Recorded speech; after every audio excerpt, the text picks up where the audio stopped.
Hi Mark, my name is Claire. My Chinese name is Mao Yiting. My student number is S0542101. I'm sophomore major in Chinese. The topic of the speech is why you should define your fears instead of your goals. The speaker name is Ferriss. So this happy pic of me was taken in 1999. I was a senior in college, and it was right after a dance practice. I was really happy. And I remember exactly where I was about a week and a half later.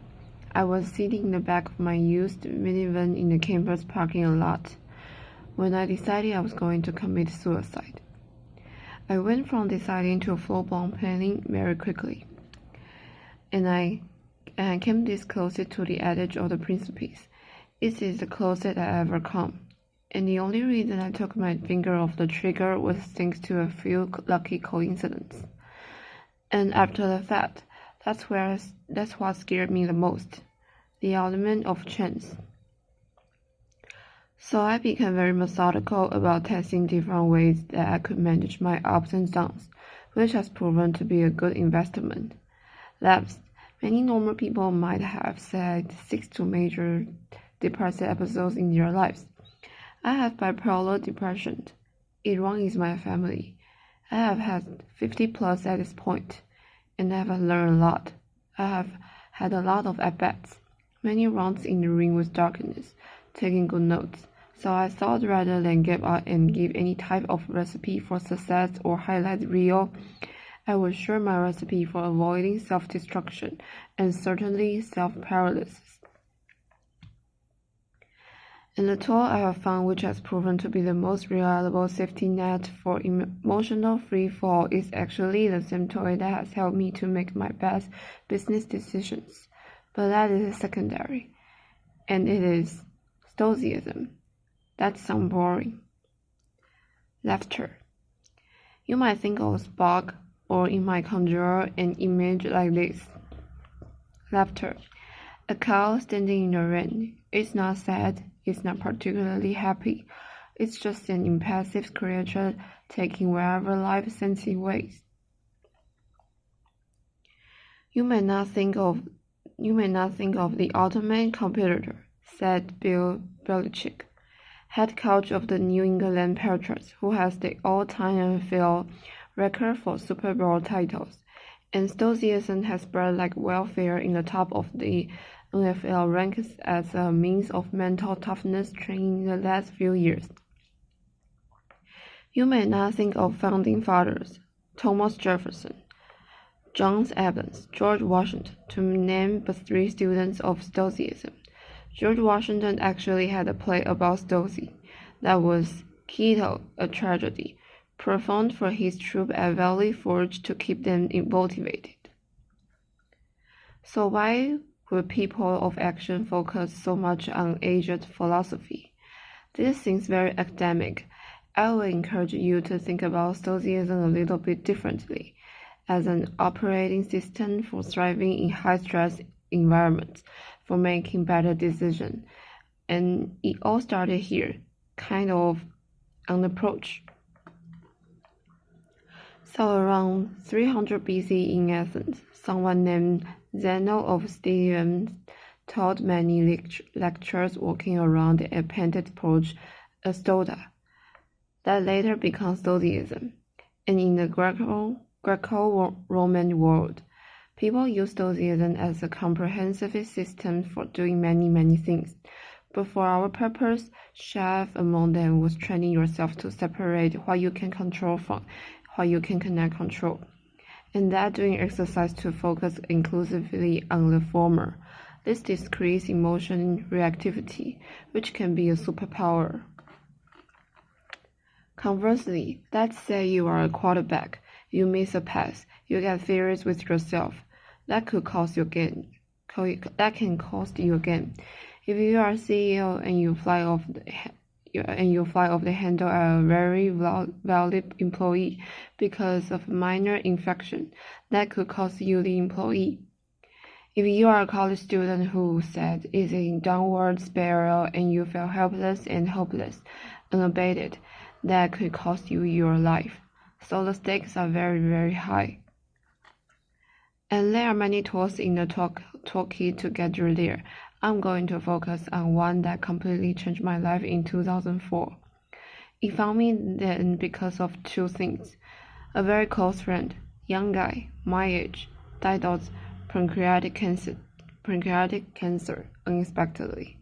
And then my girlfriend, who I thought I was going to marry, walked out. She had enough, and she didn't give me a Dear John letter, but she did give me this, a Dear John plague. Laughter. I'm not making this up. I will keep it. Business hours are over at 5 o'clock. She gave this to me to put on my desk for personal health, because at the time I was working on my first real business. I had no idea what I was doing. I was working 14 plus hours days, 7 days a week. I was using stimulators to get going. I was using depressants to wind down and go to sleep. It was a disaster.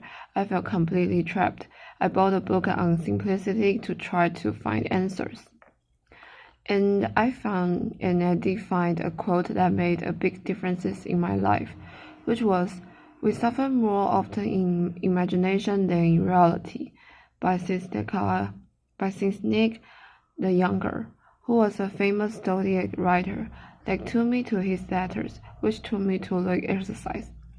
Premeditatio malorum, which means that premeditation of evils. In simple terms, this is utilizing the worst case scenarios in detail that you fear, preventing you from taking action so that you can take action to overcome their perils. My problem was monkey mind, super load, very incensed. Just thinking my way through problems doesn't work. I needed to capture my thoughts on paper, so I created a written exercise that I called fear setting.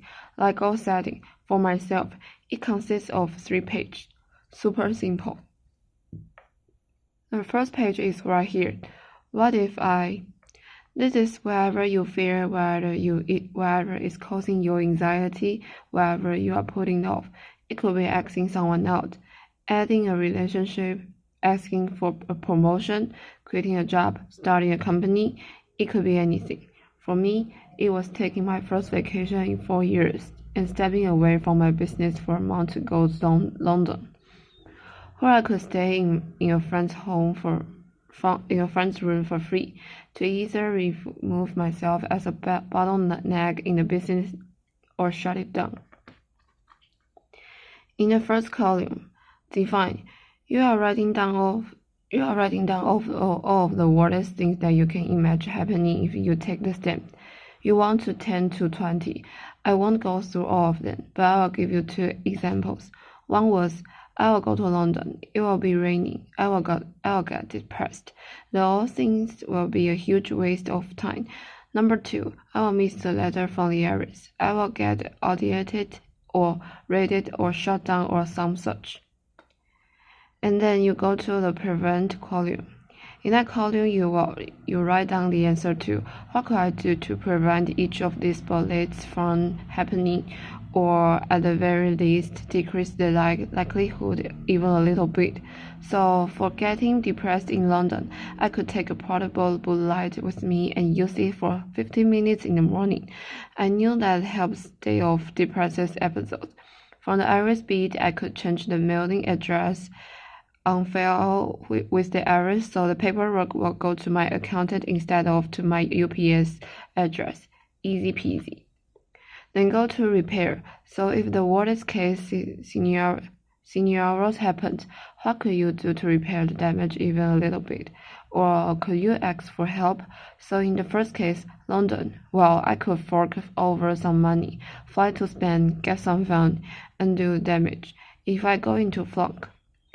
In the case of missing a letter from Iris, I could call a friend who is a lawyer or ask, say, a professor of law, what they would recommend, who I should talk to, how had people handled this in the past.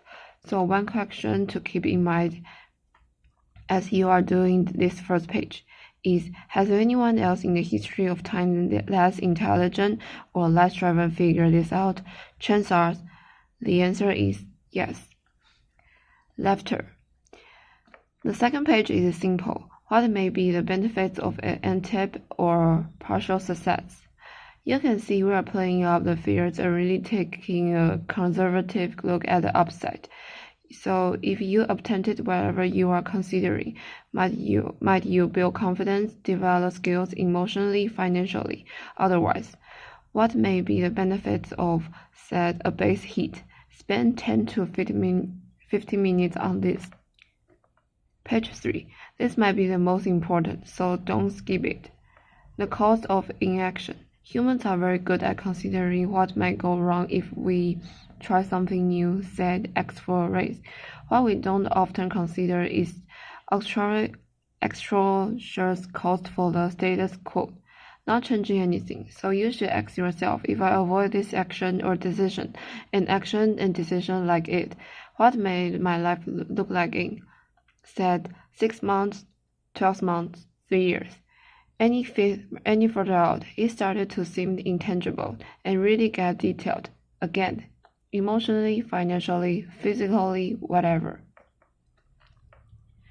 And when I did this, it painted a terrifying picture. I was self-medicating. My business was going to implode at any moment, at all times, if I didn't step away. My relationships were fraying or failing, and I realized that inaction was no longer an option for me. Those are 3 pages. That's it. That's fear setting. And after this, I realized that on a scale of 1 to 10, 1 being minimal impact, 10 being maximal impact, if I took the trip, I was risking a 1 to 3 of temporary and reversible plan for an 8 to 10 of positive, life-changing impact that could be a semi-permanent. So I took the trip. None of the disaster came to pass. There were some hiccups. I was able to extract myself from the business.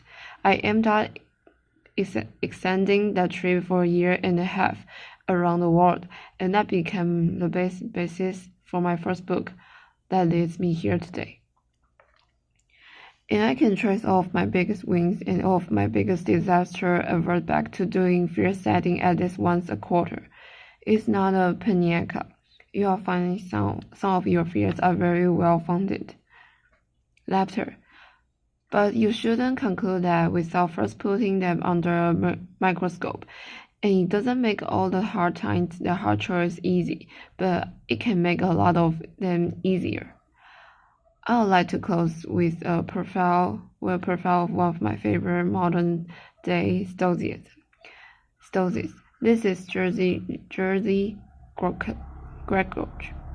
He is a 4-time world champion in Olympic weightlifting, political refugee, published Poland, 62 years old. He can still kick my asses and probably most asses in the room. He's an impressive guy. I spent a lot of time on his Stoda, his porch, asking life and training advice. He was a part of Solidarity in Poland, which was a non-violent movement for social change that was violent, suppressed by the government. He lost his career as a firefighter. Then his mentor, apprentice, was kidnapped, tortured, killed, and thrown into a river. He was then threatened. He and his wife had to flee Poland, bonus from country to country until they landed in the U.S., with next to nothing, sleeping on floors. He now lives in Woodside, California, in a very nice place. And of the 10,000 plus people I have met in my life, I will put him in the top 10 in terms of success and happiness. And there's punchline coming, so pay attention. I sent him a text a few weeks ago asking had he ever read any Stoic philosophy, and he replied with 2 pages of text. This is very unlike him. He is a terse dude. Laughter. And not only was he familiar with Stoicism, but he pointed out for all of his most important decisions, his inflection points when he stood up for his principle and ethics. How he had used Stoicism as something akin to fear setting, which blew my mind. And he closed it with two things. Number one, he couldn't imagine any life more beautiful than that of Stoic. And the last was his mantra, which is implied to everything, and you can imply to everything. Easy choice, hard life, hard choice, easy life. The hard choice, what we most fear doing, asking, saying, these are very often exactly what we most needed to do. And the biggest challenge and problem we face will never be solved with comfortable conversation, whether it's in your own hand or with other people. So I encourage you to ask yourself, where in your lives right now might defining your fears be more important than defining your goals, keeping in mind all the while the source of cynicism. We suffer more often in imagination than in reality. Thank you very much. Applause.